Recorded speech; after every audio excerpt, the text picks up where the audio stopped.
So why do we want to increase our awareness? Why do we want to become more conscious beings? Why is being conscious so cool?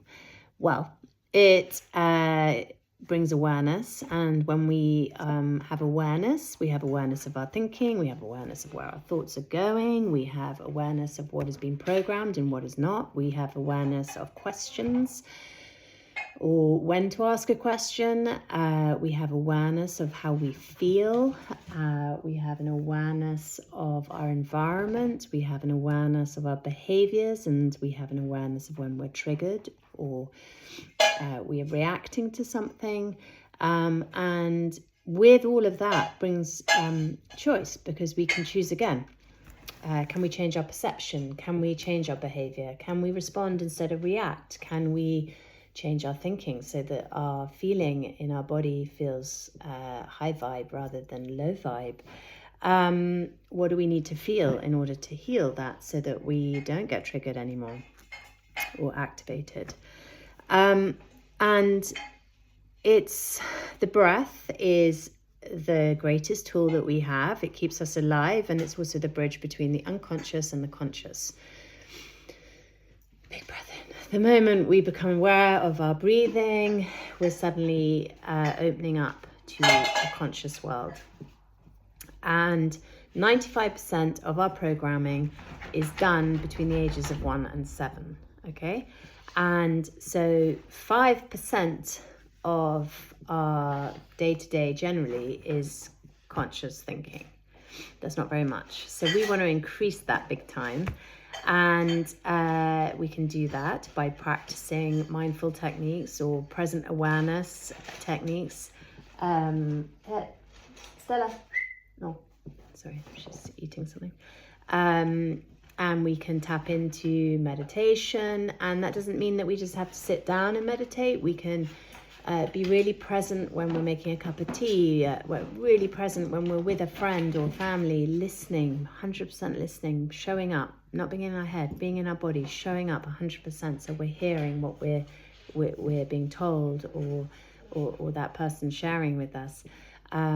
Showing up in nature when we go for a walk, noticing when we go off into thought and coming back into our body. So we're really present, and practicing this.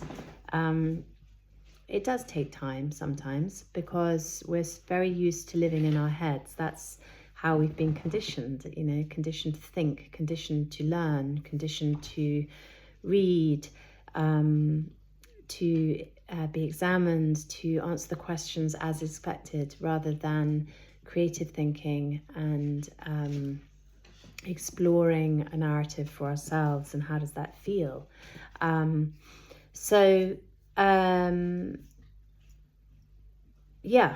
That is the beauty of becoming more aware. We have this choice of how we want to feel, how we want to live, how we want to show up in the world. Do we want to show up as our best self, our kindest self? Do we want to show up living the language of love, or do we want to show up and be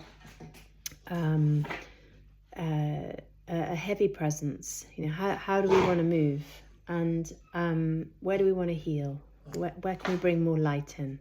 And for me, that has been the beauty of presence. And hey, look, I still have moments where I feel heavy or stagnant, but I'm so aware of them that I watch this narrative in my head, and I'm like, what is that, and where is that coming from? And it's making me feel really shitty.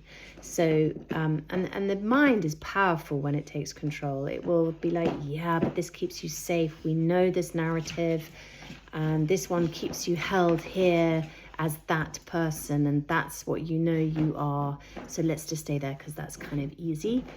And then your awareness is going, that's making you feel really shitty and stagnant. We need to change the narrative. Let's do something different. Let's be something different. Let's create something new.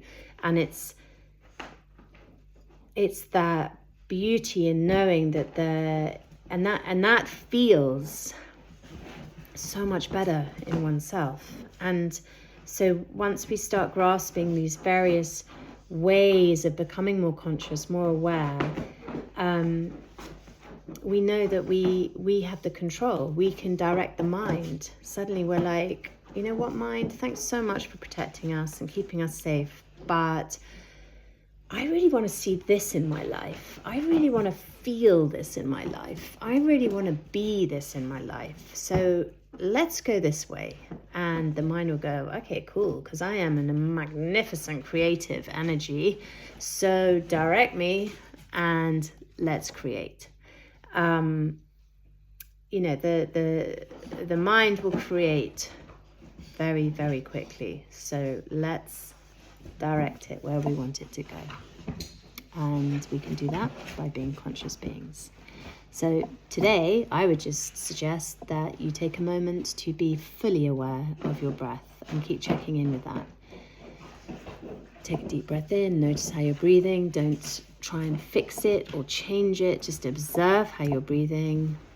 Are you meeting resistance? That's okay. Just keep breathing and being aware of it. Breathing deeper, inhales, longer exhales, belly breathing, connecting in with the abdomen, connecting in with the whole of the lungs, from the lower lungs to the upper lungs. So we're coming from down here to up here, and breathing out as we inhale and out as we inhale, all the way up. So we're opening up through the chest. And then as we exhale, we just let it all out, out, out, out, out, and feel that gentle squeeze in your abdominal muscles as you empty the lungs completely. Sorry, I just had to check what the puppy was eating. And put little sticky notes everywhere, just saying, I'm aware of my breath. I am a conscious being. And just notice that to start with. Okay, lots of love. Well done. Bye.